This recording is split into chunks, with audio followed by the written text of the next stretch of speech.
할렐루야, 좋은 아침입니다.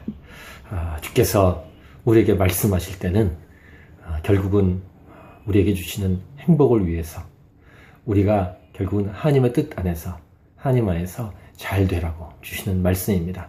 하지만 그 과정 가운데서 그 말씀을 순종해 나가는 것은 그렇게 쉬운 일은 아니다라는 사실을 어제 말씀 본문 통해서 묵상하고 있죠. 말씀하셨을 때 두렵고 때로는 힘들어도 하나님 말씀하신 것이 분명하면 인내를 가지고 믿음을 가지고 끝까지 인내하고 승리하는 저와 여러분의 삶이 되기를 원합니다. 오늘은 2015년 5월 13일 수요일입니다. 오늘 우리에게 주시는 말씀은 열왕기상 17장 17절에서 24절 하나님의 섭리가 있기에 시련도 축복이 됩니다. 어제 17장부터 엘리야가 등장했죠. 가뭄이 있을 거다. 하나님의 심판입니다. 아합 왕에게 말하고 하나님은 그리 시냇가로 숨으라고 말씀하셨으며 이제 까마귀가 떡과 고기를 갖다 줬고 그리 시냇가에 물을 먹으며 견뎠는데 이제 가뭄이 심하니까 그 시냇가가 다 말라버렸고 그 다음 두 번째로 하나님은 사르밧 과부에게 보내셔서 사르밧 과부를 통해서 사르밧 과부도 축복하시고 엘리야도 축복하면서 가루와 기름이 떨어지지 않는 그런 놀라운 기적을 일으켜 주셨습니다. 순종한 자에게 주시는 놀라운 축복이었죠. 오늘은 갑자기 그 일이 일어난 다음에 이 일 후에 그 집주인 되는 여인 사르밧 과부의 아들이 병들어 증세가 심히 위중하다가 숨이 끊어집니다. 죽습니다. 첫 번째 메시지, 순종하고 하나님 말씀대로 살아가도 고통과 어려움은 올 수 있다는 것입니다. 어제도 이 가뭄이라고 했을 때 의인이나 악인 누구든지 이 가뭄에 관한 영향을 받죠. 마찬가지로 누구든지 어려움과 고통은 있습니다. 하지만 하나님은 특별히 하나님을 경외한 자를 외면하지 않으시죠. 여인이 어쨌든 아들이 죽은 다음에 엘리야에게 이르되 하나님의 사람이여 당신이 나와 더불어 무슨 상관이 있기로 내 죄를 생각나게 하고 또 내 아들을 죽게 하려고 내게 오셨나이까. 이렇게 원망과 불평을 쏟아놓습니다.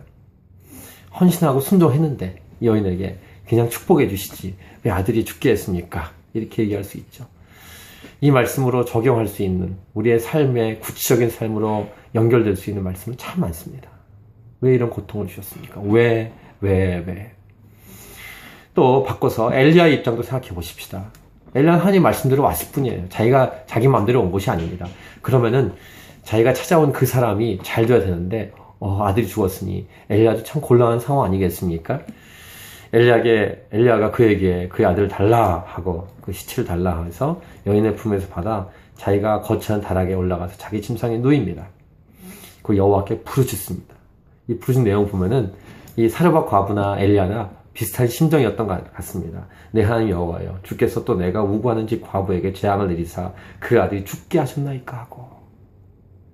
좀 차이가 있는 듯 하지만 사람의 성정, 사람인지라 이런 마음이 다 있죠. 엘리야도 곤란한 건 마찬가지입니다. 엘리야도 주의 말씀에 순종해서 왔는데 왜 이런 어려움이 생겼습니까?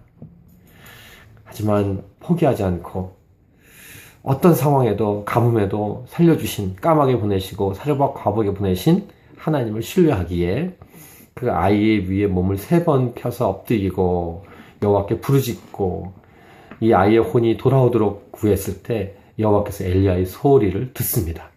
살려주세요. 할렐루야. 엘리야가 그의 아이를 안고 다락에서 방으로 내려가서 그의 어머니에게 주며 이르되 보라 네 아들이 살아났다. 할렐루야. 두 번째 메시지는 무엇일까요? 시련과 고난이 옵니다. 고통이 있습니다. 하지만 결국에는 부활입니다. 생명입니다. 소망입니다. 승리입니다. 할렐루야. 그리고 여인의 고백이 중요합니다. 여인이 엘리야에게 이르되 내가 이제야 당신은 하나님의 사람이시여 당신의 입에 있는 여호와의 말씀이 진실한 줄 아노라 하니라. 아멘. 시련과 고통이 통과된 후에는 업그레이드 됩니다. 성장하고 성숙합니다. 믿음이 커져요. 그래서 고난과 어려움이 왔을 때 잘 인내하고 이기면 더 커진다는 사실을 기억해야 합니다. 중요한 건 하나님 믿고 하나님 바라보고 하나님께 소망을 계속 두는 것, 이게 중요합니다. 여러분 모두가 그렇게 하나님께 소망을 계속 두는 믿음의 사람을 축복합니다. 여전히 하나님의 말씀에 순종하는 여러분 모두가 되기를 축복합니다. 할렐루야. 이 하루가, 하나님 허락하신 이 하루가 믿음과 순종의 삶, 고통과 고난이 있어도 포기하지 않고 주님 붙드는 삶으로 결국에는 끝내 이런 놀라운 부활의 축복, 생명의 축복을 받고 승리를 누리는 그런 우리 모두가 되기를 원합니다. 오늘도 주님을 기대합시다. 주님을 신뢰합시다. 할렐루야. 파이팅!